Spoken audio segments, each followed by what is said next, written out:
All right, this video is to review section 8.4, is to simplify these rational expressions.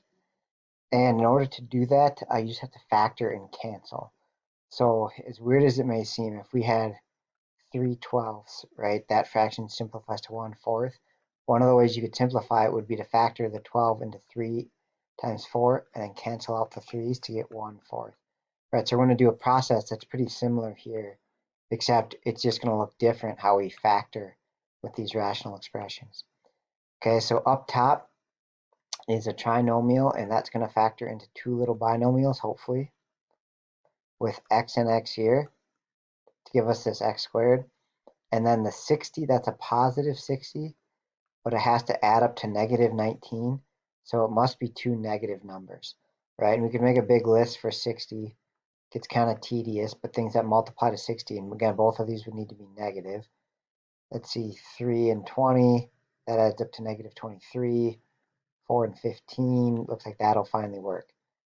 All right, so if we do negative 4, negative 15, both of those multiply to positive 60 and add up to negative 19. All right, so the bottom part to factor that can be kind of tricky, but one thing is always rewrite it in standard form. So I'm going to put the 3x first and then the minus 12 second. And then on any factor question, I actually should have did it up top here too, actually. Any factor question, look for a GCF, right? There wasn't one on the top, but in the bottom denominator, they both have 3. So we can pull out a 3, right? So we'll end up with 3 times x minus 4 once we factor.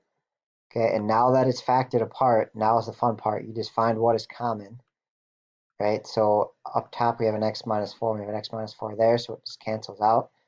That leaves us with a numerator of x minus 15 and a denominator of 3, and that's it. So we simplified this rational expression into that expression right there. Right, so really to me the key is factor, right? The hard part of this question is factor. Once you factor, it's pretty easy to cancel. So, if you really get stuck, you can go back and watch the previous lesson on this, or you can go back and factor more, practice on those factor lessons from last week. All right, so good luck with the assignment. Reach out with any questions. I'm here to help. Thanks.